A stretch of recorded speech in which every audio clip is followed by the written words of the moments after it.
Hello, everyone, and welcome to another episode of Second Gen's Liberated Panda with my co-host Jason and me, Angel. Today, we're going to be talking about one of the cases being argued in front of the Supreme Court in connection with the Voting Rights Act of 1965. So the Supreme Court's been chipping away at this act in question now for a while, and the only question really is, will they continue to diminish it or not? Right. So what is the Voting Rights Act? What is this case before the Supreme Court, and why is it such a big deal? What are all the issues at play? And most importantly, how does this Supreme Court ruling affect you? So we'll get to all that and more. And then we're going to follow up on one of last week's topics where Angel and I discuss the unfolding saga surrounding New York Governor Andrew Cuomo. With the COVID-19 nursing home scandal and fresh claims of sexual harassment, we'll give you all the latest on the story. Finally, Jason will take us through the Conservative Political Action Conference, aka and better known as the Cpac convention, where conservatives around the world gather each year. Jason will give us highlights from Cpac and Trump's speech at Cpac, which was his first appearance since January 20th, right, Jason? Yes, his first public appearance since he left office. But first, Angel, why don't you explain what's been going on with the Supreme Court and the Voting Rights Act being fought in the court this week? Yes. So first of all, I want everyone to know what a monumental case this is before the Supreme Court hearing regarding the Voting Rights Act of 1965. So let's first talk about what is the Voting Rights Act of 1965. In its simplest terms, this act is a landmark piece of federal legislation in the United States, and it prohibits racial discrimination in voting. Racial discrimination voting, it can come up in many ways. So it's not overt, right? It doesn't have to be overt. It could be something as simple, or not as simple, but as devious as finding a like an area, like a city, for instance, of minorities. You don't want minorities to vote. So you put in one polling station, or one voting, place where they can vote, and and they'll have thousands of people go to that spot versus maybe the people that they do want to vote, right? They will, 60 people go to that spot. Like for instance, where I vote, I never wait online. I think there's only 10 people every time I go. So things like that. That's what's being fought over. But more specifically, if we could throw up the portion of the article that's in question that's being fought in the Supreme Court right now, and it's Article 2. And it says the portion of the Voting Rights Act in question is Section 2, which is a general provision prohibiting every state and local government from imposing any voting law that results in discrimination against racial or language minorities. Other general provisions specifically outlaw literacy tests. So literacy tests were the old school way, like back hundreds of years ago, right? Where they would make minorities, Black people, take tests, like written tests. And a lot of the times these tests were impossible to pass. So it like poll taxes were another way where they would stop minorities from voting. That was outlawed a long time ago. Hence came the literacy test. And then now they're coming more things and more things and more things. It can't be overtly racial, but it affects the minorities, and that's what's being fought. So we always joke that maybe people should be given tests before they vote, not in a racial manner, but in a, hey, do you know what's going on? Do you know public events sort of thing? No, I hear you. It's kind of ironic that it's coming up right now, I guess. I hear you. No, yeah. I feel like taking the citizenship test as an immigrant, you probably know more than a lot of Americans know about about America, maybe. Yeah, a lot of people talk about that all the time. They're like, man, these new citizens, they just took their test and they know a lot more than most Americans who it's true. Don't even know the difference between Abraham Lincoln, George Washington, and a couple others, a couple other people. So they're better Americans than a lot of native ones. Yay for naturalized Americans. But anyway, so I don't know if you saw the picture, there's like a black and white, there we go. So that was, people protesting and fighting for their votes. And as you know, in America, Jason and I will go through this in our series where we, explain to you guys what America is. Back in the day, only white males with property could vote, right? And then throughout American history, that the right to vote has been expanded. And it didn't happen naturally. It wasn't like it happened out of the goodness of, politicians' hearts or anything. It happened very difficult. There were protests. There were years and years of struggle to get to the point where we are now. So the struggle continues this week with SCOTUS hearing this case called Brnovich versus the DNC that offers an opportunity to restore the Voting Rights Act to its original purpose, or go the other way, like Jason said, and diminish it even more. At issue is Arizona's requirement that voters cast ballots at their assigned precincts. So they will reject and ban ballots if it was filed in the wrong precinct versus earlier they would have accepted it. And remember, Arizona, Joe Biden won by, I believe, 10,000 votes, correct? Only in the one county as well. Right. So 10,000 votes. So that, I think that's what the Republicans are keeping their the eye on the prize, that it's like that 10,000 that could have easily just gone to Trump had they played these political maneuvers with this voting stuff. Are they really political maneuvers? So let me put this in the layman's terms a little bit. So like Angel said, one of the issues was casting ballots at the assigned precinct, and the other issue is ballot harvesting. For those of you who don't know what ballot harvesting is, which is probably most people throughout the world, ballot harvesting is when private organizations, I believe they're not allowed to be affiliated with campaigns, go out and bring ballots to individuals' homes and ask them to vote. This causes a problem because there's really no chain of custody in the ballot. Imagine some random guy walking down the street saying, here's your ballot, can you vote? And oftentimes this happens after the election day when the elections are supposedly closed. And there's not always dates on these ballots. There's it's very loose on how this is done. And a lot of Republicans have had issues with it because it's something that you see a lot of Democrat campaigns do. Florida in 2018 in Broward County, Brenda Snipes was an example. In Republicans, was Brenda Snipes? What's that? I'm sorry. Oh, who's Brenda Snipes for viewers that don't know? Sorry, Brenda Snipes was the election chair in Broward County, Florida, during the midterms in 2018, where we had tight races for the Senate with former Governor Rick Scott, who's now Senator Rick Scott, and Senator Bill Nelson, who was a Democrat, and then also a tight governor's race between the current governor, Republican Ron DeSantis, and I cannot think of the nominee's name. I should know. That's okay. But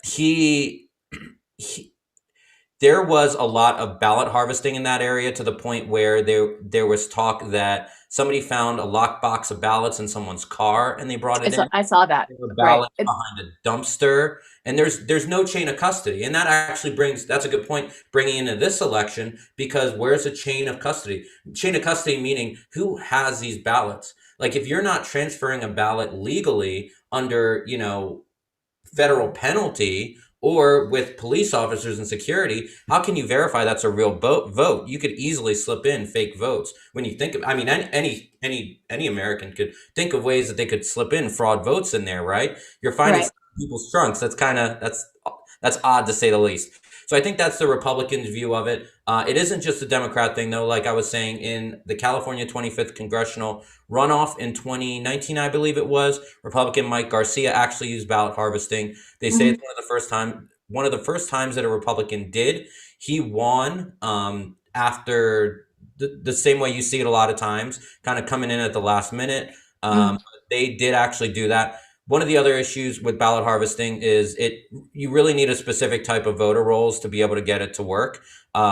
Typically, voter rolls are kept by party. The Democrats kind of fall a little bit more in line with who would be able to do this more. Republicans, not as much, basically because Democrats are typically concentrated in cities, Republicans are not.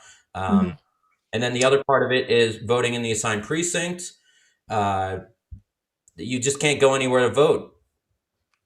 I mean, that's pretty obvious. So that's exactly the argument being made right now. So like you said, putting it Also, into that the works with ballot harvesting too. Because think yeah. about it. Because you So could vote in your home and they could harvest it, right? right. But to play devil's advocate, because I did some research into this. So the whole ballot harvesting thing, that's fair. You have a fair point, and we shouldn't let strangers come and collect our ballots. But you do have to understand why ballot harvesting was created, and if they could just tailor the law and make it so that it carves out a way for so the specific individuals that a group of individuals that I'm referring to are like Native Americans, the elderly, who can't who can't physically get their ballots to the precinct. So they have their families do it. So, maybe if we have something like, okay, a family member or, someone that, some process or something where it, and like you said, if there's like a date missing, well, that's an invalid ballot. That's an incorrectly, sealed ballot or whatever, and that shouldn't be counted anyway, which has nothing to do with ballot harvesting, right? So we should agree though that those ballots should be in on election day, and agreed. whenever the polls close, they should end. That's one of the issues with ballot harvesting, because even if it is done in like you said, right, a lot of times what certain individuals are doing is they're looking, and you have what's called a curing period. I think it's 3 days after the election in some states, where you can go out and find votes. Basically, you can find out who didn't vote and go to their homes and ask them if they would vote. Right. It's not as simple as that, though. It's just giving you the opportunity, and I think it's a very minority of states. They give you they give you 3 days, and they give you the opportunity to fix the issues that were on your ballots. So these ballots were handed in on time. They just had issues with them, but yeah, I mean, first of all, 2020 was such an extraordinary year because of COVID. I don't know if we're still going to have mail-in, voting or as much as we did before. So it might not even be an issue. And Jason, I get your concern, but what is before the Supreme Court right now is actually very narrow. It doesn't. They're not considering like the stuff that you mentioned, all the details. They're more saying like, pursuant to Article 2, right? Is it, is it against the Voting Rights Act for this Arizona rule to reject it on the precinct, wrong precinct basis? And then number 2 is the ballot harvesting. So the only question that they're going to consider is it consistent with Article 2 of the Voting Rights Act? And it looks like it's right now it's 50-50. And I know everyone hates that answer, but it really is 50-50, because I was following this very closely. It looks like Gorsuch, who was a conservative nominee by Trump, right?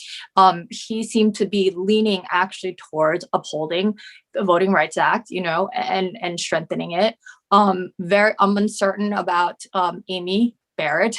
I'm uncertain about Kavanaugh based on what I heard during the hearing. So I'm not sure. And Roberts, he's been moderate. So I feel like if it does come down to it, it'll be 5-4 with the Roberts being the swing vote. Yeah, I think Gorsuch, I agree with you. Gorsuch is very principled, more so like than Trump's other 2 nominees. Mm-hmm. So I could see that. I could see it. And you're absolutely right. We have the technology. Why can't we vote in different precincts? And I have issues with other voting stuff, but I don't see the problem there. Right. So Democrats say these 2 violate the Section 2 of the Voting Rights Act, which prohibits states from adopting voting qualification standards or practices that result in denial or abridgment of the right to vote on account of race or color. So that's what they're arguing right now. Do these 2, do the 2 Arizona rules have an adverse effect of people of color, race or color?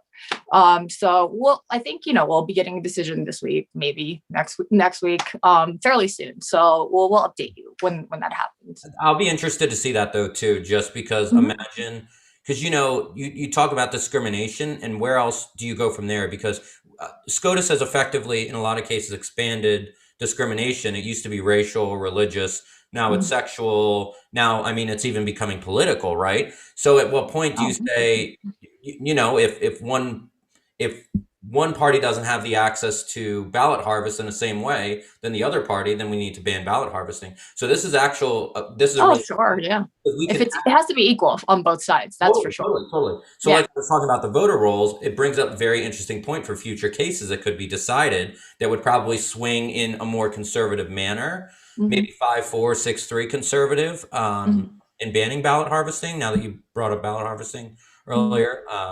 But it's really interested to see where they can go with it. Okay. All right. Well, yeah, so we'll see. I mean, the Supreme Court I'll really quickly go through this. The Supreme Court has been chipping away at the Voting Rights Act. In 2013, with 5-4 vote, it freed 9 states, mostly in the South, surprise, surprise, to change their election laws without advance federal approval. With the newly nominated conservative justice joining Samuel Alito and Clarence Thomas, it's hard to really say how SCOTUS will decide this case. One can only hope that they'll strengthen the Voting Rights Act rather than weaken it. But the Supreme Court decisions have been so difficult for me to predict lately because of the new justices. So I'm preparing myself for the worst and for disappointment on this case. But moving on, Jason. Moving on. All right, our buddy Andrew Cuomo. So last week we were talking about how it was starting to break about how Cuomo was getting in trouble with his Attorney General, Letitia James, for underreporting senior citizen deaths in assisted living facilities with regard, deaths from COVID-19 in assisted living facilities. So as we broke that on last Wednesday, more things happened. What's that? More things happened. Well, no, remember at the end of the show, I mentioned, hey, and don't forget, now there's claims of sexual harassment from his aide. So one of his top aides claimed sexual harassment from him, that he was trying to kiss her. And then a video came out recently, I think, over the weekend was it, of him telling a girl to take the whole sausage like a reporter. It was okay. I didn't see that. Okay. In a normal world, if you were two friends, I guess that would be a funny joke. But he's a boss, so it's different. I get that. It looked like he was sitting next to his daughter. Oh, kind of slimy. Well, it was his daughter's friend, I think. Was it? I don't know. I read something about all that. All the connected people are connected, though, so I wouldn't. I mean, I don't hate Cuomo. I'm just like, the sexual harassment stuff just gets to me, Here's my thing. Cuomo was on a board with like Nancy Pelosi or in a chat or roundtable about sexual harassment. He came across as being very anti-sexual harassment, and now this happens. So, hypocritical. Just don't be a hypocrite, dude. I'm not saying don't do it, but maybe don't go on a roundtable about it. If you're gonna be this guy, just be consistent. Right. But you were saying Jason, and Jason's not a fan of Cuomo, so it's cool that he said this. Right. He's saying that he feels like this is a political hit job, that they're trying to get rid of him. Yeah, and I'll tell you why. Timing's everything, right? You get the Letitia James investigation. It's just not one state, though. You also have Michigan, Pennsylvania, and New Jersey, who also made similar policies with regards to putting COVID-positive senior citizens back into assisted living facilities. Mm-hmm.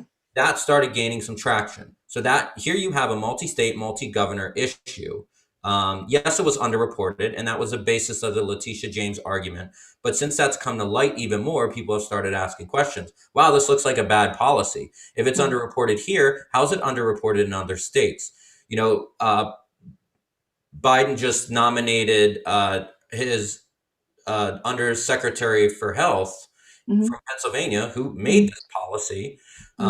Or help craft this policy in the Commonwealth. So you have some pretty big issues that could come to the surface. Now, once again, timing's everything. In my opinion, it looks like these allegations came up just at the time the this story was about to break even larger. It feels that way too. It feels very much like an avalanche of stuff. And you know what? It's not just an avalanche, Angel. It's very incremental. because it started off with this. He kind of didn't say anything. He didn't budge. And then there was this allegation, right? He still didn't budge. Then there was the video, still didn't budge. Now she came out and made another allegation, I believe, more today. And he had a press conference today and he came out and said, I'm not resigning. So it really feels like he knows he's getting thrown under the bus and he's trying to avoid it. Right. And I want to talk more about this, but I know you're dying to talk about Cpac, so I really want to get to that because we only have 10 more minutes left. Yeah. All right. Yeah, and I know, and we have like, I think the pictures are kind of interesting, so I want to show that to our viewers. Here's a fun time. So finally, let's get to our last topic of the day, which is one that all conservatives and non-conservatives have been talking about this past weekend, and that's Cpac. I caught a little bit of Cpac, and Jason caught the last day of the conference when Trump spoke, and he's here to give us the latest and greatest and the highlights from Cpac. So Jason, would you please give us some background on Cpac for those of us like me who have never heard of it before this year? Yep. Cpac is the Conservative Political Action Conference. It's run by an organization called the Conservative Political Union. If you've ever watched Fox News, you've seen Matt Schlapp or Mercedes Schlapp. Matt is in charge of the Conservative Political Union. Matt who? Matt Schlapp, SCHLAPP, Schlapp. Okay. Or I'm sorry, Conservative Action Union, is it? Okay. And so what they do is they run Cpac, and they also have a super PAC, which is the Political Action Committee. But Cpac itself is a conference. So Cpac bills itself as a conservative conference. As many of our viewers know, we obviously have two political parties in the United States, Democrat and Republican, the two major ones, right?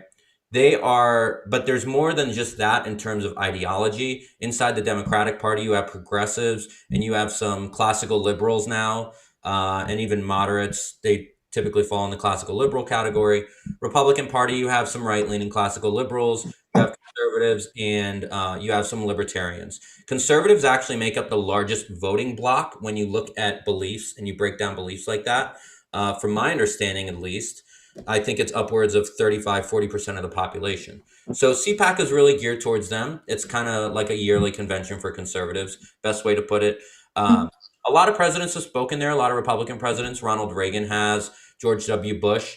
Donald Trump has too, every year. And, since 2012, right? Yeah, 2012 was his first year speaking at Cpac. In fact, after he got off, he said this weekend that Matt was like, you should run. And he's like, I don't know. So, right. So and this year was the 30th anniversary too. So it was kind of special. 30 years. It was special. So they have a lot of very conservative guests.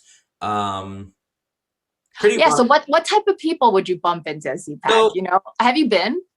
I have not been. It's normally in Washington, D.C. One of my friends was there this year. Maybe we'll have him on and give him an update or something. And it's basically, if you've ever watched Sean Hannity on Fox, the speakers remind me of like Sean Hannity, right? It's people who Hannity would have on a show, not really the Tucker Carlson type, more so the Hannity, Laura Ingraham type. Your Jim Jordan, So what type is that? Because I don't watch Fox News as religiously. So what type is that compared to Fox News either? It's very conservative, pretty standard conservative from the last few years, I would say. So far right is what you're saying? I mean, moderate. Far, that has a weird connotation saying far right. I would definitely say it's solely in the Republican Party. Got it. But I wouldn't call it necessarily far right, because that has a connotation like far left, far right, alt right, and whatever you want to call the far left, stuff like that. So, but no, pretty standard like that. Trump did first speak in 2012. Wait, first, because the picture's up, I just want to, the golden statue. I'm obsessed with this thing. It's funny, right? It's so funny for so many reasons. Like, number one, if you've ever seen Trump's apartment, it's all gold. All right. Like every centimeter of that place is gold. And then this thing is this, if you can see it on the TV right now, it's gold. It's a gold like idol of Trump, made in Mexico, by the way. All right. But at least it's not made in China, but it's made in Mexico. and like to me it's kind of ironic, and I don't want to offend religious people, but it's like, I'm a recently converted Christian and been reading the gospel, and to me this is like worshiping a false idol. Like, Yeah, it's how a much more like of an idol can you get? So I just thought that was funny, but you continue, Jason. No, there's actually a picture. Somebody doctored a picture of one of the times he was with some religious leaders, and it was Trump and then religious leaders, and they were all praying, and they subbed out Trump for the golden calf. So, or the Yeah, golden Trump, right? So, yeah. and it's funny because it looks like it almost belongs in a weird sort of way. It does. It Yeah, does. it's awkward. People love the guy. They love him or hate him, right? People They really love him. Yep. and Yeah. And or hate him. You're right. stuff like that though is a joke, and it's a really funny joke, and it gets the people who hate him really riled up, which makes the people who like him want to do it even more. They just love pushing buttons. I mean, I want that in my house. So I don't, I don't like Trump, but I want that. It's funny. I would like all your friends would come over and take pictures. So real quick, I'm just going to mention some of the stuff he hit on in his speech. It was honestly, Cpac is not a Republican convention. It's not a State of the Union sort of deal. So it's a political speech, and like a party, right? yeah, Cpac is a big party. I hear it's one of the better parties, in fact. But so he hit the Biden administration pretty hard. Obviously, this is his first public appearance after January the 20th. So he was talking about how Biden made promises like reopening schools in the first 100 days. That he kind of